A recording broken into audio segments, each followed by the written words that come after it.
Update. My dad abandoned me when I was 2 and now wants to meet me.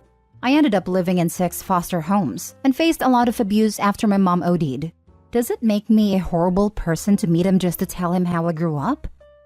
My mom overdosed when I was 4. I was used to her passing out for periods of time, so I just made toast and watched cartoons at first. But on the 3rd day, I got bored and went to play at a playground. Someone became concerned, and next thing you know, they're taking her away and I'm going to stay with some nice people. Well, none of these people were very nice. I could go into details, but let's just say that I was removed from the first few due to abuse. And by the time I was put in a decent home, I wasn't a nice little kid people wanted to adopt anymore. I was too old and an a-hole who hated them because I knew, in little kid logic, that even though they had red bunk beds and gave me ice cream after dinner, that soon they would be like the rest. I eventually ran away when I was 16. My foster dad got mad at me for going in the fridge without asking, and next thing I know, I'm packing my bags because I figured someone would pay me to do crappy work and wouldn't treat me like trash. I'm 24 now, and my dad friended me on Facebook. We have the same name, and he sent me a long message about how he's gotten older now and thinks I should meet my siblings, etc. I hate him. Maybe I shouldn't, but he left me with a heroin addict and went on about his life. He has a family now? Well, cool. I never had one, not until I grew up and started my own. I honestly think that letting him know I don't want to be his buddy or his son or whatever he thinks he needs would make me feel better. I could stop hating him and resenting him, and load it on him and just move on. I also want to let him know that I lived in an apartment with my dad and mom for 3 days, and we didn't have anyone who cared about us enough to come by. I want to show him the burns I have on my arm. I want to let him know that I hid from one of my foster dads every night under my bed, and prayed to a God I no longer believe in, that he would just leave me alone. I want him to know that I never had real birthdays or Christmases, that I wasn't allowed to go in the fridge in most of these places, and in extreme cases, I wasn't even allowed to leave my room unsupervised. Would this be petty and horrible? Should I just ignore him? Edit. I'm not some celebrity success story, but considering my poor placements and the fact that I ran away from the foster system at high school when I was 16, I think it might roughly qualify for ending up a pretty average guy. I'm 24 and work as an electrician. I have an associate's in it. Who would have guessed I'd go to college? No one. I went to school when I was 19 after I got my GED. I'm married with 2 kids. The oldest is 3 and the youngest is 7 months. And I'm a really good dad, which surprised me because I never had one, but I adore my kids. I would walk on fire for them. I'm happy, and I think that blue-collar, middle-class living suits me. I honestly thought I'd end up in prison or something, but instead I found this life. Now for the top comments before reading the update. No dude, unload on the guy. Give it to him like you just described. He needs to know, and you need to unload. He had 2 decades to come get you, and now that you've grown up, it's too late. You don't need him. You don't need to see him, ever. But it will do you so much good just to tell him what he did to you by leaving. Let go of the hate and resentment, and yell and scream and kick over chairs. Also, freaking good job on getting your life together. You should be super proud of yourself. The odds are he left because she was a witch. She wanted a kid, and he might have never known how bad she got, or that Opie was in foster care. All he knows is up to the point of leaving. He may have no details after he left.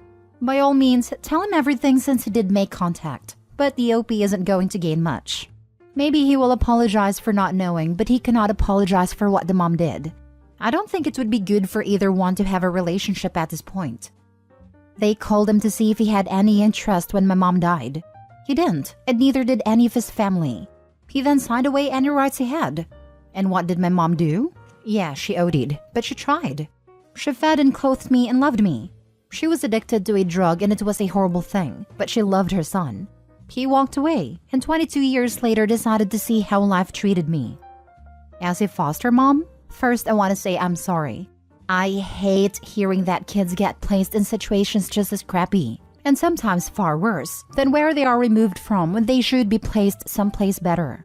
Foster care is supposed to provide a place for kids to feel safe and loved, sometimes for the first time ever, and allow for parents to hopefully get their act together so the kids can go home. And if they cannot, well, then they are supposed to provide the kids an opportunity to be adopted. As for telling your father what happened to you and how you grew up, think about it first. Are you wanting to tell him so you can unload and feel better? Are you wanting to tell him because you hope it will make him feel bad? Maybe get an apology? If it's the first reason, I say go for it. You need to do what makes you feel better. And if unloading and maybe even telling him off. He could have found you sooner, especially if he straightened his butt out years ago. He could have. If you're looking to make him feel guilty or get an apology, be prepared for him to not do either.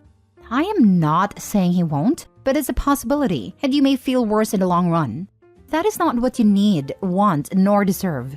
Just be careful is all I'm saying, and if you need to talk, PM me. I know there are good places. I stayed in contact with my social worker, and she cried when we met up once and said that I was her worst case because I was such a sweet, adoptable little boy that I got the worst of the lot. And by the time she found a good placement, I was too scared for it to be a good place. Thanks for being a good foster mom. And now for the update. I wrote a message. Is this okay to send? I decided I don't want to come off as bitter or angry, but I don't want him to still have hope of some kind of Hallmark movie ending either. Dear Jack, I'm 24 years old. I am not the little boy who cried when you left. I am a man with a son and daughter of my own. I've never spent more than a weekend away from them. I am a father and a damned good one. I don't need you anymore. Once I needed you. When my mom died, I really could have used a dad. I could have used anybody. When she died, there wasn't even anybody there. No one cared about us. I spent 3 days in that apartment, eating toast and just waiting for her to wake up. And then they called you, because you were my dad. You were 23, young, but not so young really. If you had come and gotten me, you would have had a son. I would have loved you forever. But you didn't. So I went to a bunch of people who didn't love me but liked the check they got with me. It didn't make them treat me well. I have burn marks on my arm, and I still can't spend time in closed and dark spaces after being shut in closets. An afternoon is a long time when you can't count. I didn't count on anybody.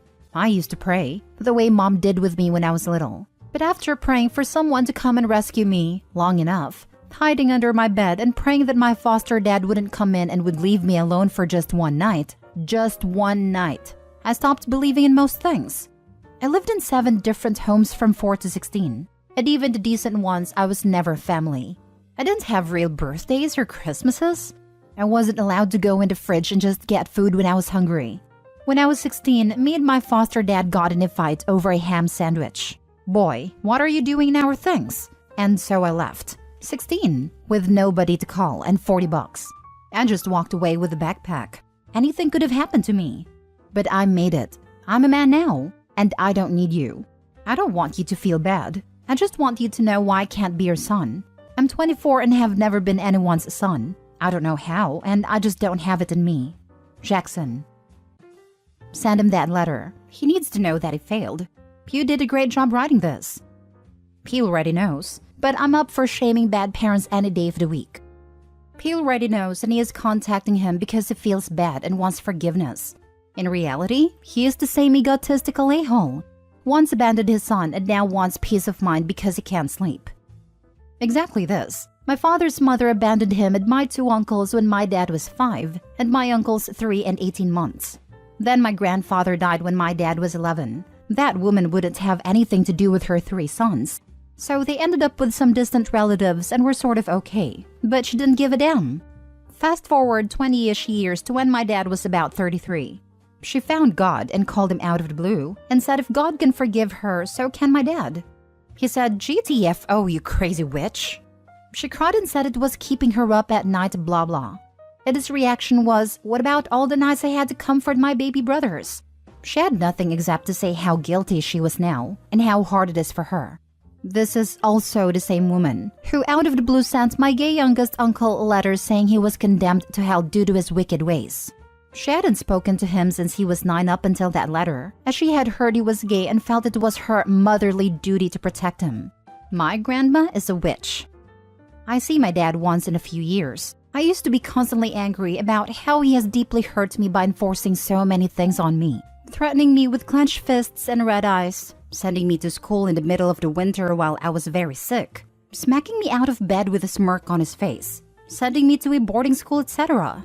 He was there for me, but he wasn't a father to me in many times.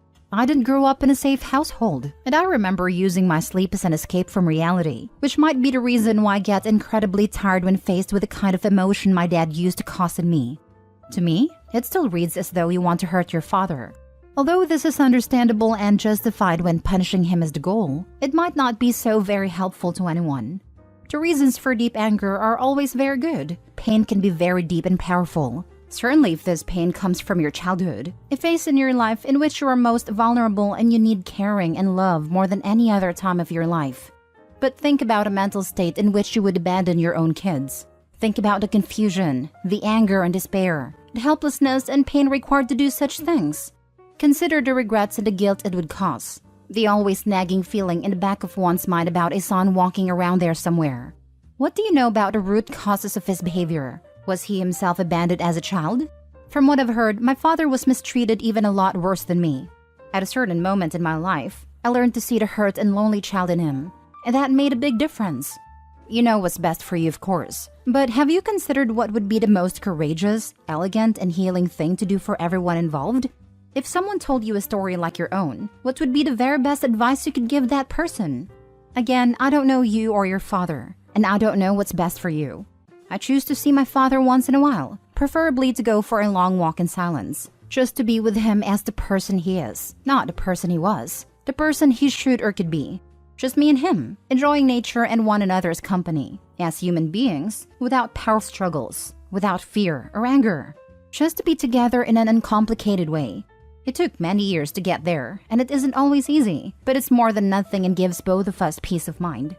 I know how hard this is. I don't want to suggest that my solution is a good one for you as well. All I want to say is that there is always more space than we perceive. Blame and guilt are never useful in any scenario. I wish you all the best, that you may find the strength and wisdom to do the right thing, that you may live happily and be the best dad you can possibly be.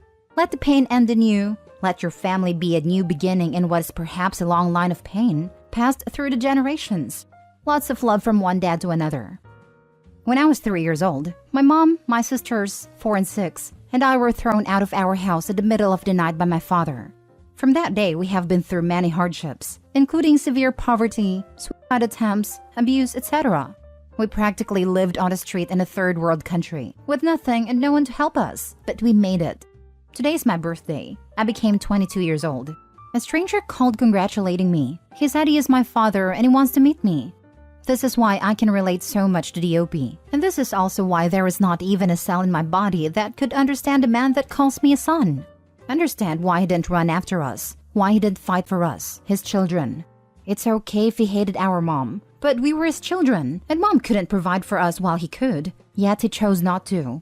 You see, when you talk about his confusion and how he was lost, didn't know what to do, it all just makes me angry. Because how freaking hard it is to send money to your starving children. How much thought does it require? What could have been a legit excuse for him to turn away from us for 19 years? So often we almost died in need of his help. Still he never called, never did anything to contact us. Yes, I am hurt, but not because he abandoned us. I have moved on from that pain, but because he dares to call me his son after all this time. I am not his son, and he's nothing more than a stranger to me. So when he called and told me he wanted to meet me, I told him, your son died 19 years ago, the night you threw a helpless infant out. He starved. Last story. My wife wants me to cut contact with the mother of my older children. My ex, 42 female, and I, 44 male, have always maintained good communication for the sake of our 3 kids, 19, 16, and 15. She lives a distance away, so the kids are with me during the school year and with her for many holidays. Despite her distance, she wanted to still be part of important decisions for them, and I have always tried to accommodate that. Currently, we are coordinating the purchase of a vehicle for our youngest on his upcoming 16th birthday.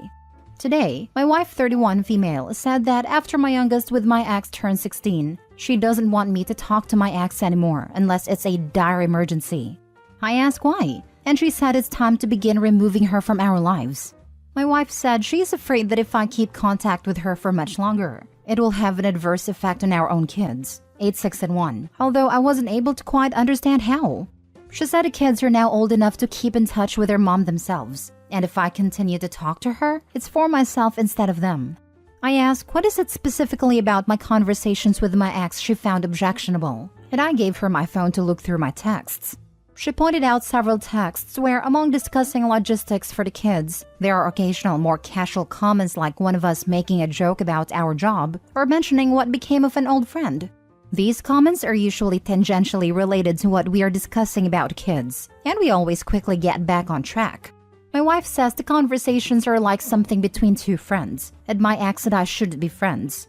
She says she needs boundaries. I ask if we could table the discussion so I could think. I have several concerns. I don't want to upset my kids.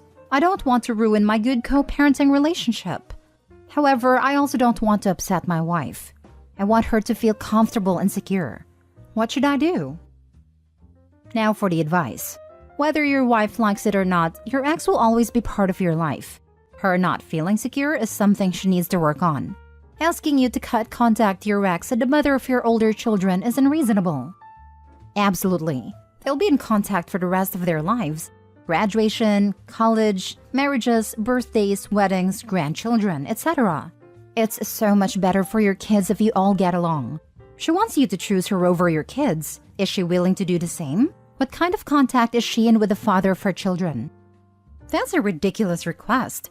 If you and your current wife break up, would she really be okay with someone else determining how you communicate with your children?